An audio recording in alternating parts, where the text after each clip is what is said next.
Meus prezados, este tema é extremamente difícil de abordar, mas a gente está com aquela ideia sobre a questão da confissão dos pecados e vendo o que é que o catolicismo diz e o que é que o protestantismo diz. E a rigor, a gente tem que admitir um sentido ainda mais profundo que vai além do que diz o catolicismo e além do que diz o protestantismo. Porque a confissão de pecados, isso é bíblico, não é? É bíblico. Está lá em São Tiago explicando realmente que se deve confessar pecados, né? Lá, São Paulo, aos Romanos, se eu não me engano, capítulo 10, vou deixar aí os dois textos para vocês pesquisarem, fala claramente que é necessário confessar pecados. Só que a confissão, como é vista, por exemplo, pelos evangélicos, é uma confissão, digamos assim, um reconhecimento, inclusive público, né? Um reconhecimento de que a pessoa cometeu o pecado e mudou de vida, tornando-se nova criatura, não é? E então esta confissão pública ajuda os outros, as outras almas, a irem para o bom caminho, abandonando seus maus caminhos e indo para o bom caminho, não é? Então é algo bastante, vamos dizer assim, louvável e bastante aceitável e lógico dentro da Escritura Sagrada, que você confesse publicamente seus pecados. E creio que esta foi uma prática da igreja ao longo dos séculos, desde o início do cristianismo. Tanto é, vocês observem lá na própria Escritura Sagrada, tem aquele momento em que Jesus vai entrar na casa de Zaqueu, né? E Zaqueu na frente de todo mundo diz, olha, eu roubei, mas eu me arrependo do que fiz e vou devolver 4 vezes mais aquilo que eu roubei, né? Então o Zaqueu confessou na frente de todo mundo que é ladrão. Então isso é bíblico, é correto, está perfeito. E a maneira como a Igreja Católica vê, como ela viu e como ela vê, essa questão de se confessar para alguém. Se confessar para alguém. E aí entendemos este alguém como alguém consagrado a Deus, alguém separado do reino de Deus para trabalhar uma vida dedicada, exclusiva ao trabalho de Deus, que é o que nós chamamos de o verdadeiro pastorado ou o verdadeiro sacerdócio. É quando a pessoa se separa total e passa a viver somente para Deus. E dizemos então, vivendo para a igreja. Então assim a Igreja Católica entendeu que aquela confissão pública, que era inicialmente a mais aceita e mais comum, ela começou a ficar difícil ou dificultada dentro da sociedade, porque os pecados iam ficando mais negros, mais comprometedores e de certo modo até mais escandalosos. Então a própria sociedade começou a rejeitar essa ideia de confessar pecado em público, não é? Porque chegou um momento em que, por exemplo, um governador, um imperador, que tivesse, vamos dizer, relações sexuais com a própria filha ou com a esposa do próprio irmão, ele começava a não ter mais coragem de dizer isso. Ele podia até se converter, mas não tinha coragem de dizer isso.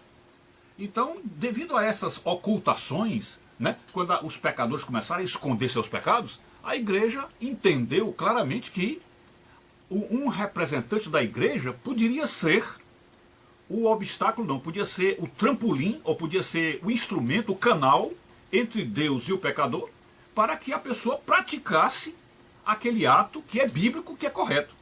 E que, portanto, nós poderíamos até encarar ou enquadrar dentro dos sacramentos, o que seria um sacramento.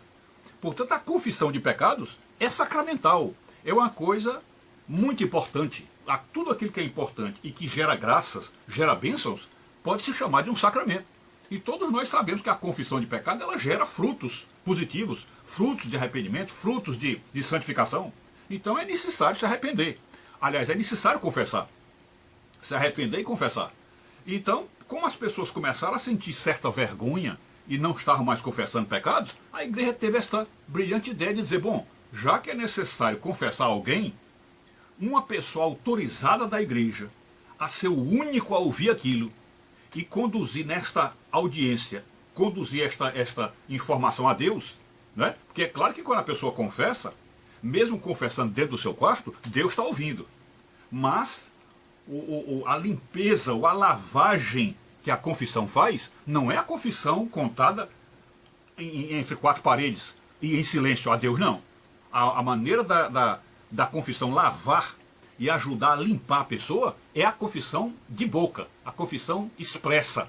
Aquilo que é expresso na boca que os ouvidos podem ouvir. Que a pessoa fala e o ouvido ouve. Então, essa é que é a confissão.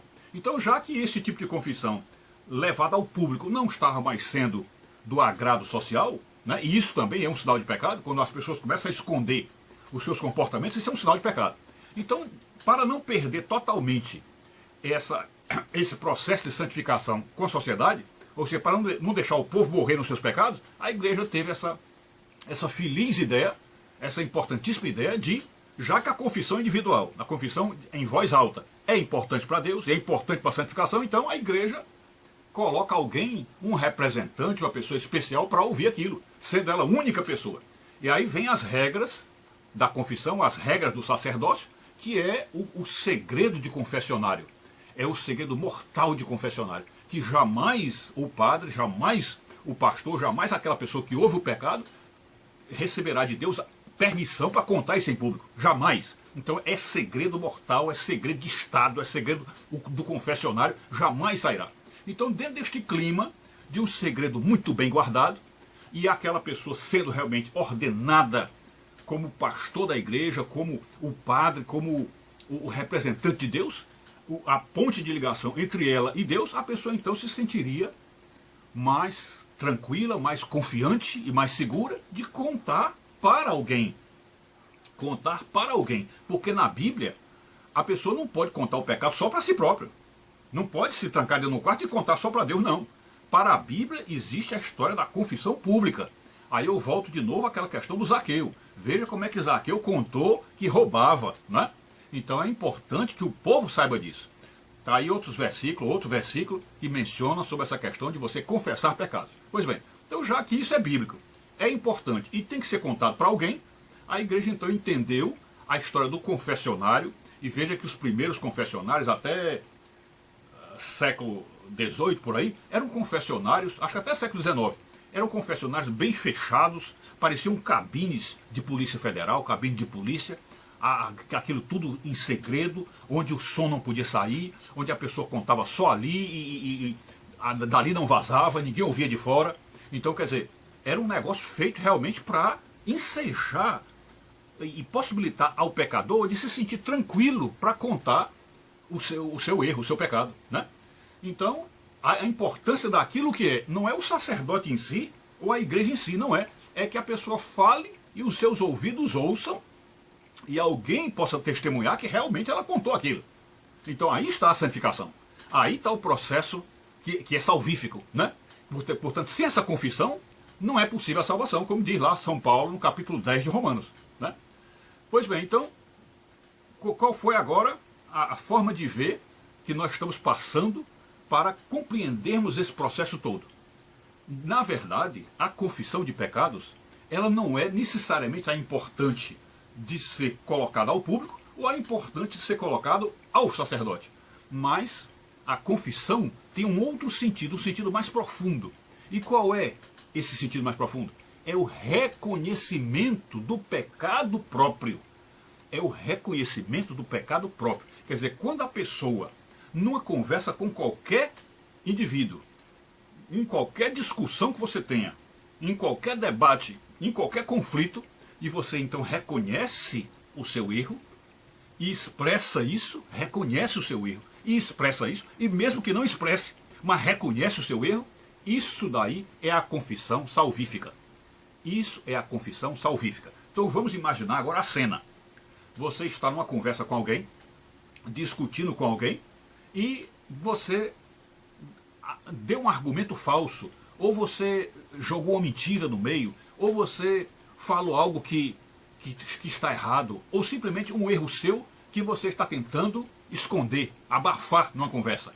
Aí se nesse momento você, humildemente, com humildade, você reconhece que o erro é seu, você reconhece que o erro foi seu, que o defeito é seu, então este reconhecimento é salvífico.